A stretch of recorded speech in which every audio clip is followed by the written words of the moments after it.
Hi, I'm Jeff Ranke, Editorial Director of Manufacturing.net, Manufacturing Business Technology. Welcome to Security Breach. When talking to the experts and leading authorities that have participated in the 140 plus episodes of Security Breach, there's always a slight pause when directing their attention specifically to the industrial sector. That's because, well, we're special. There's the unique juxtaposition of old and bleeding edge technology. There's the influx of greater connectivity combating the struggles to identify and secure the growing number of endpoints. And there are the ongoing battles related to secure by design responsibilities, cloud networks, and the ever popular building and breaking down of IT and OT silos. I mean, let's be real, that's a lot. And all of these complex elements play a part in the escalating number of attacks on manufacturing and critical infrastructure. The good news is we're getting better at identifying the problems and better at elevating solutions from some of the sharpest minds in the sector. And we're fortunate to be able to share these insights from an incredible collective on today's episode. First, let's hear from Max Clausen. He's the Senior VP of Network Connectivity at Zayo as he delves into secure by design challenges and some of the network improvements facing the industrial sector. Another trend I'd like to throw your way and just kind of get your take on it. It's so big in the industrial sector is this the thought of this whole secure by design dynamic in terms of we've got a lot of legacy equipment that's been put in place and we're trying to connect a lot of new technology to it. Security sometimes gets caught in the midst between the manufacturer thinking the supplier is providing it and the supplier feeling it's more of a manufacturer type of problem. What's been your experience in sort of trying to bridge that gap a little bit and making sure everything is good when we start connecting all this legacy stuff to the new stuff? Sure. Yeah. So we're in the business of connecting all sorts of endpoints, and we sell the piece parts for our customers to knit together the package of both connectivity and protection that they need. And so depending on what that combination looks like, we'll come up with a different solution. And we may only be a part of that solution. So really it comes back to the customer and how they want to approach it and what vendors they want to incorporate and how much they want to push on a single vendor versus having distributed across a whole range of vendors. So we see a really broad range of approaches, some more successful than others. But certainly we're eager and able to provide as much or as little as customers want us to. Are there any questions that you would recommend a manufacturer asking their supplier in terms of when they're making some of these connections and bringing in some of this new technology, just at the very base level to make sure that they're at least putting the right foot forward or putting the right steps in place to make sure they have this secure by design dynamic in place? Sure. I think one is just understanding what the connectivity elements are and how they could be protected and where the vulnerabilities are in the connectivity. The hardware vendors will certainly be able to speak to vulnerabilities in the hardware elements that are being distributed out into the network. But for us and for the networking elements, really thinking about the difference between public versus private network connectivity and how you protect both of those things and what the relative vulnerabilities are. I think those are all really important discussions to have and can lead customers to making different decisions about how they want to deploy their network. Absolutely. Over time, you can go back as far as you want to, or maybe more recently, whatever makes sense. What do you think have been some of the biggest, whether it's from a technological perspective, a strategic perspective, whatever the case is, what do you think have been some of the things that have made the biggest impact in network connectivity in terms of understanding the security of it, getting better at it, or things that we've missed along the way? Well, I think the biggest trend is clearly the move to the cloud and more things being on the internet, traversing the internet at some point in their journey, and more companies and individuals leveraging internet connectivity to do their daily job. I think if you rewind, 5 or 10 years ago, that was not really the case. That you were much more likely to be using a corporate network that was secured, and now with sort of distributed workforce, hybrid workforce, transitions to the cloud, most of that data is at some point traversing the internet. And so thinking about how you secure that is a new world. That's very different from securing kind of a defined set of 20 locations. It's now you're thinking about how do you secure your data effectively in the entire internet. So different discussion, different evolution. Always interesting. Well, and that leads to a question. I know this is very open-ended, very vague, but are you seeing a lot of enterprises just being overly connected? Are we too exposed to the internet? Do we have too many connection points, too many endpoints right now? I'm sure there are people that would argue that we do, but I think that's the nature of the world that we live in, and certainly I wouldn't expect that the trends that we've seen over the past few years will abate. I mean, I generally would expect that the number of endpoints will continue to expand. We'll need to get continually more clever about how we protect them. Now offering insight on breaking down those IT/OT silos and weaving through patching challenges is John Carse. He's the field CISO at SquareX.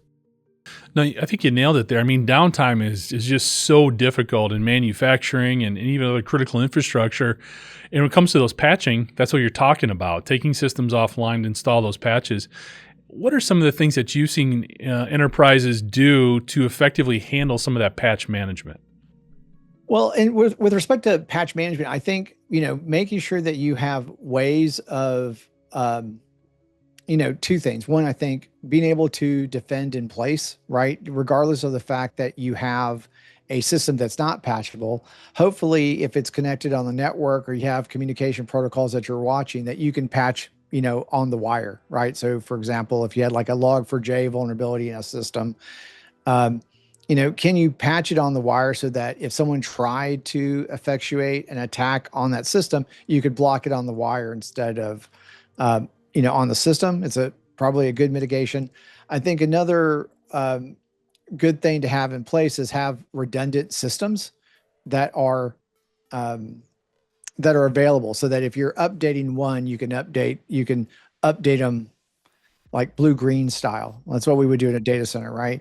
I was a contractor support in the Navy, so I was never in the military, Okay. right? So, but I supported OCONUS, which is our outside continental U.S. naval network, and I was. But definitely, I've seen some interesting stories there. But I mean, some of them are very much like ICS kind of problems, where just patching a system could take a missile loader offline, right? Where you want to be able to load missiles or bombs and artillery onto a ship, and by patching a system and this is a long time ago, so I'm sure they're not using Java to run all this stuff anymore. Who knows? Yeah. But Let's hope not. that's hope not. But those kinds of problems were very surprising to me when, early in my cybersecurity career. I mean, this is like, 2003, 2005 kind of time frames. Yeah, and I think that's one of the biggest issues too that we talk about in the industrial sector is now that we're focused on these things that are taking place on the plant floor and the different connectivities. Before that was always an IT thing. Over here you had OT. Now we know how to break all that down and start working together. You've been doing this a little bit, John. How are we doing in terms of getting those folks in the same room and talking to each other? Is it getting better, or is it still a big struggle? I think it's still a struggle. I think that that there's, and I don't know if there should be a struggle, but I think there is still a struggle because the folks in ICS are really worried about availability. That's their prime seems to be the prime thing that they're thinking about, which is important. As a CISO, I'm worried about data compromise, data breaches on one hand, right? Stop those from happening, but availability on the other side. So it's something that's very important for us to keep systems up and running, all the time. I think normally what I see is that, the technology folks are really good at maintaining availability, but securing the systems, maybe not so great. They're going to get the system up and running, but what's it take to actually secure it? I think that becomes challenging for folks in the IT and OT spaces. And it happens in the IT space all the time as well, where there's a apprehension to include security controls into a system because of fears of latency or blocking something that's legitimate. And those kinds of challenges are people fall back by removing security controls. And it's happened to me many, many times in environments where we have an e-commerce system that has some piece of equipment that's online, and then something happens. The first thing we start to do is scale back the security to see if it's security causing the problem. And that's happened to me on the OT side as well, where we've introduced new technologies to secure the network paths and between the different systems. But if there is a problem, it's like, can we determine what it is and take the appropriate steps to both back off security measures and then put them back on. Now, you make a great point. That's something we haven't talked a lot about on the show, is sort of overcompensating for some of that stuff coming in. We don't know how to secure it or how to filter it appropriately, so we just block it. We just cut it off. And I think that leads to a lot of anxiety in terms of not taking as much time as we should to implement some of these strategies for cybersecurity, and maybe not training our people the way we need to in detecting some of these attacks as well. What's been your experience there, and maybe what's the most effective way to not take that shortcut, if you will? Well, I think it's mutual understanding and understanding each other's language, right? Yeah. I think that when you're in these spaces and you're talking about security, I think we tend to speak a lot about physical security with respect to ICS and how do we, keep the system safe physically. When we start talking about network security and cybersecurity in general practices, I think we tend to lean on models that are not well understood by OT folks. Like, for example, we don't speak a lot in terms of Purdue models and what that actually is. But if you look at how we practice IT security and how we practice cyber in different spaces, the Purdue model isn't really that dissimilar from what we do with GSMA or other models that we bring to securing IT systems.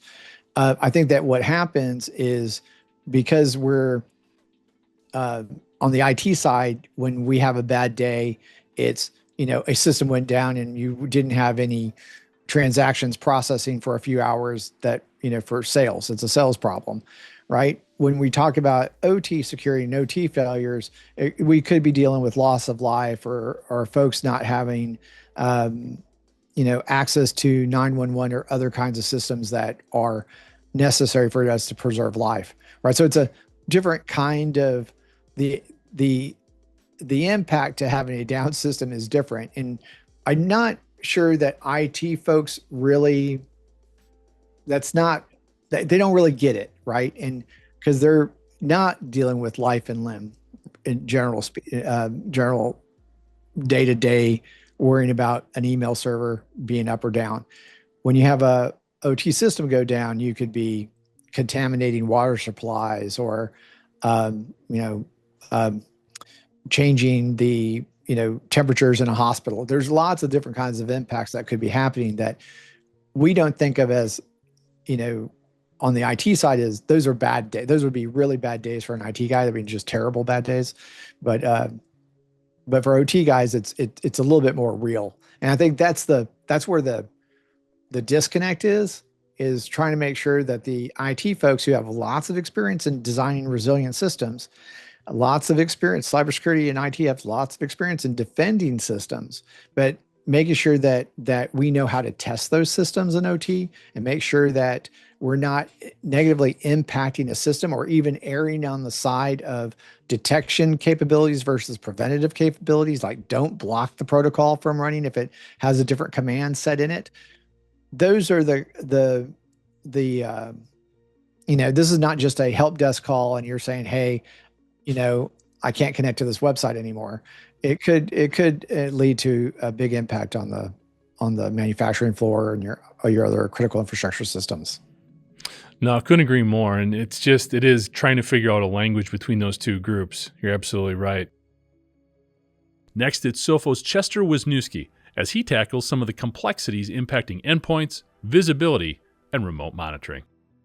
One of the things we talked a lot about at the RSA conference was XDR. That's kind of a new thing that you guys are, not a new thing, but something that you guys have a lot of focus on with the extended detection response. Maybe you can talk to us a little bit about that, how it's becoming more important and why we needed to sort of graduate and take this next step with it. Yeah, absolutely. I mean, I think most folks are familiar with endpoint detection and response, where you get much deeper instrumentation into what's happening on typically your Windows endpoint computers, but extending into Mac and Linux and other platforms as well now. What extended detection and response brings to the table is more of a all-encompassing view of what's going on in the network and not just endpoints, right? So you typically, in extended detection and response, will also have instrumentation into your cloud applications, into your network stuff, which, in many environments is a firewall, but also we're starting to see more, NDR things too, network detection and response tools out there. So to really tell what's going on in an incident, it's really important to have visibility from all those different layers, right? Because any given one of them may be compromised. And so you might have reliable indications coming from the network and unreliable things happening perhaps on an endpoint if it's been already compromised. And so it's kind of getting a three-dimensional view of what's happening rather than a single layer. And that makes a ton of sense, but I can already feel some frustration from some folks going out there going, man, I'm struggling enough just to see and have visibility on all of my endpoints and assets. Now you're telling me that there's different layers of this stuff that I also need to be monitoring. Can you help clarify that a little bit in terms of why that's important and why it's not necessarily, adding on, but just offering more depth is really what we're talking about? Absolutely. And it's doing it in one place is the key. Right now, you've got one view of everything that's happening in an endpoint, and then you have to go into a firewall interface somewhere and try to figure out where's this network traffic going, or where's it coming from, or what's it trying to do. And you're doing this in several different tools, which means then you're having to log it some third place to try to keep track of all these different indicators that are happening while you're maybe responding to an incident or doing a threat hunt. And the goal of XDR is to bring it into one spot so that you can pivot from one piece of information to the next, all inside of one interface. So when you're on that endpoint that you fear may be compromised and you're like, what's this IP it's talking to? You can pivot to that IP and see all the data from the network tools right there in the same spot to determine, is that a command and control interface or is it just getting a Windows update? Right now you have to, or without XDR, typically you're going to have to go into 3 or 4 different tools to try to paste together this picture. And the goal here is to make it so it's in one tool. You take logs and notes in one spot, and you can pivot between the different pieces of information you already have. Well, it seems to me like this would be a real key tool to have, especially in manufacturing, when you're dealing with a lot of these dwelling attacks where we don't know, once we supposedly kick the bad guys out, if they're actually out. Seems like having these types of capabilities could maybe help in those applications as well. Oh, of course. And unfortunately, in industrial environments, there's often things that are not able to be managed. So having that, you may pick up the first indicator something bad is happening from something that is managed. But now you've got to determine, are there other things on the network that also may be talking to this threat actor's IP address, for example? Because I'm not an expert in industrial security, but in the experience I do have, it's often closed platforms, and even if they're running Windows, they may not allow you to install deep instrumentation on the device that's controlling a valve or a machine of some sort directly. So you kind of have to get more of a holistic view from other things on the network and then, pivot to determine whether those devices may be impacted. Makes sense. One of the things that you mentioned a couple times is remote monitoring and some of the challenges that it can present. And a lot of times you've mentioned it as well in our conversations, is it's sort of the origin for a lot of cybersecurity issues within the OT network. Talk to us a little bit there. What are some strategies, some tactics, or some tools, approaches, whatever you want to say, that maybe can help manufacturers better manage a lot of that remote access? Because it's really an ingrained part of our operation right now. Yeah, it is. And I think it's certainly been something that most OT networks have actively embraced, because it means you don't have to physically drive around trying to go to all these sites and locations to try to manage stuff, which is a huge productivity benefit for the folks responsible for managing that stuff. And even in our active adversary report, which is, across all industries, almost half of breaches start with some sort of remote access device that either isn't patched or has had credentials compromised. So this is a primary method for attacking a network. And and really it comes back to those two things, which is patching and how we handle authentication. making sure those devices are patched quickly. Unfortunately, many of them have had lots of vulnerabilities in the news the past year that, I mean, we're recording this at the end of July, and like, I think back to January and I'm like, probably hundreds of vulnerabilities in Citrix NetScaler and VPNs and all kinds of different remote access tools and devices that are used to provide that access. So the patching is really, really important, but also it's the lack of multi-factor authentication or what I would call true multi-factor authentication. Unfortunately, a lot of us have gotten accustomed to this idea that we can get a 6-digit code from an SMS message, or we get a 6-digit code from an app on our phone, and we enter that in as a multi-factor. But if you're strictly thinking as a security person, that's actually not a second factor, right? It's something plus something else for 30 seconds. Sure. And that means if I'm being tricked or I've somehow compromised or phished you, you're going to provide it to me because you provided me your password already. And you went, oh, now you need the 6 digits, and you just hand it over. And that means you've negated that as a second factor entirely. Now, if that's all you have, it's a heck of a lot better than just having a password, which is where most of the breaches we see. But we have seen a migration the last, I would say, 6 to 9 months, where more and more threat actors are able to compromise and phish those 6-digit codes as well. That used to be kind of the stuff we only saw nation states taking note of, and now it's becoming table stakes for many criminal groups to be able to phish those 6-digit codes as well. So moving to either some sort of token-based authentication, like you might have with a USB token on your keychain kind of thing, or a Bluetooth token, or passkeys, which are built into all of our Android and iPhones now, are really phishing resistant. We call them. They're almost phishing proof, but we'll stick with phishing resistant. And that makes an enormous difference. If you can move in that direction, you're going to be a lot more secure. And in OT networks in particular, as we're seeing more and more threat actors considering a lot of these things to be critical national infrastructure, you have nation states and criminals coming after you. So this is pretty much table stakes to require multi-factor on those remote access points, because both criminals and nation states are adept at bypassing passwords. Absolutely. And I've heard talk to you about certificates, which is sort of, I think, works the same way. You're talking a little bit about the tokens and passkeys and things like that, different ways of basically making it not only more secure, but also more user-friendly. I don't think anybody loves having dual-factor or multi-factor authentication hooked up when they got to log in.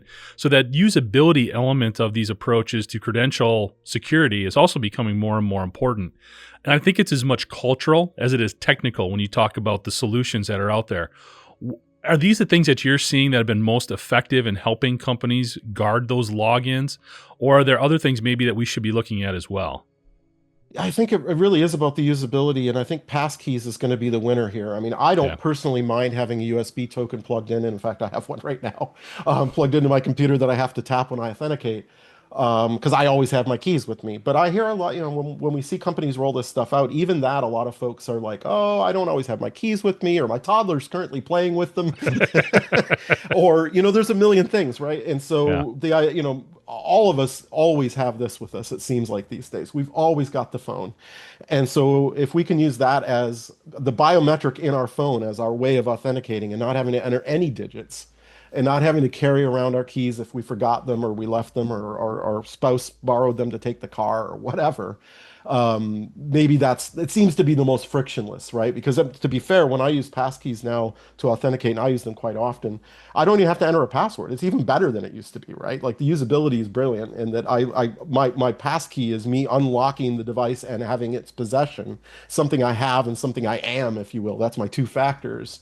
And that's brilliant. And in many cases, that's all you need. And in super high security cases, like in some of the things I do at Sophos where I have access to sensitive things, I have to do that. And I also have to enter a PIN. But it's very rare. It's only in the cases where I'm entering a highly secure system that I have to do that extra step. And that's the thing that companies should be looking at when it comes to that usability is, which things in the network, just knowing your password or being on a company-owned device should be enough to get in. And there's certain things that are low security, just allow it.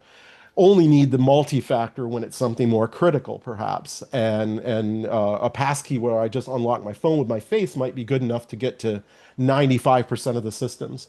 But if it's something, if it really is controlling the nuclear core in the power plant, perhaps you have to have the physical thing plus a pin as well, just to be really sure it's you, and in that kind of situation. But you can kind of create this tiered system where you're only creating friction in the rare circumstance that you're doing something highly sensitive, and get the friction out of the way for the rest of it.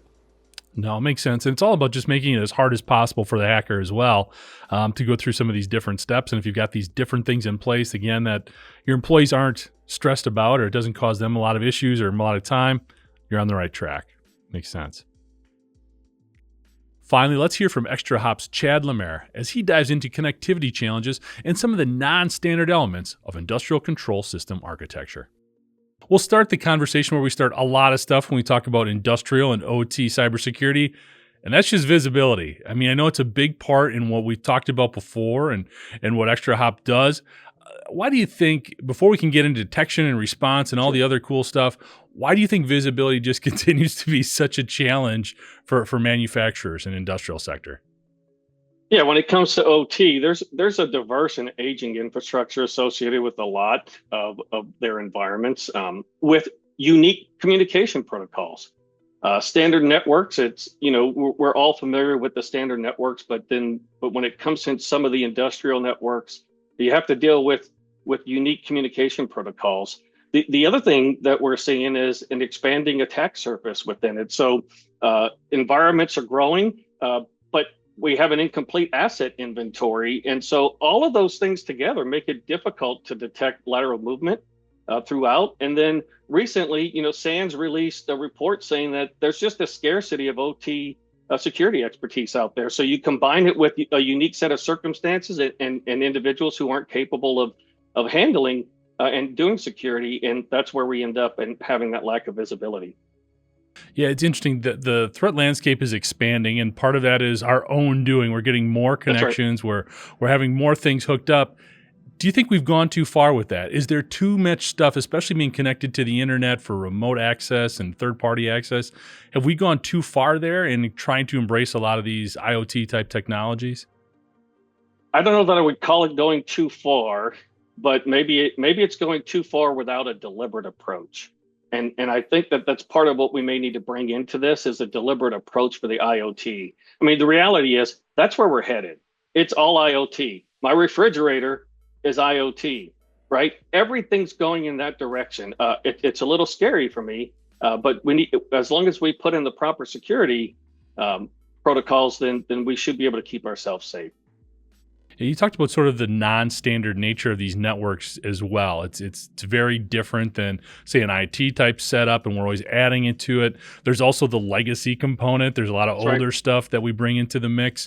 What advice could you offer manufacturers in sort of trying to embrace a lot of the fact that it's not a standard approach, that it does take a little bit more customization, and really embrace that in order to have a better just network construction, I guess you could say, that's more security friendly? Yeah, I think one of the issues we deal with in the OT space is, unlike a traditional network where we may be able to have some downtime, right, that's coordinated, that makes it easier to get after improving your network security or network architecture. It's extremely hard in the OT space to do that, just based on what those systems are doing. And so I go back to my comment about the deliberate approach for IoT.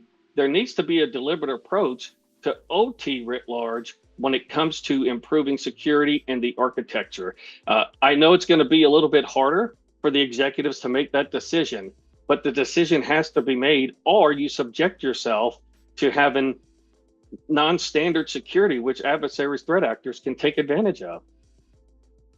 Thanks to the panel for their insights, and thank you for joining us today. Just a reminder that to catch up on past episodes, you can go to manufacturing.net, IEN.com, or mbtmag.com. You can also check Security Breach out wherever you get your podcasts, including Apple, Amazon, and Overcast. And if you have a cybersecurity story or topic that you'd like to have us explore on Security Breach, you can reach me at jeff@IEN.com. For Max, John, Chester, and Chad, I'm Jeff Ranke, and this is Security Breach.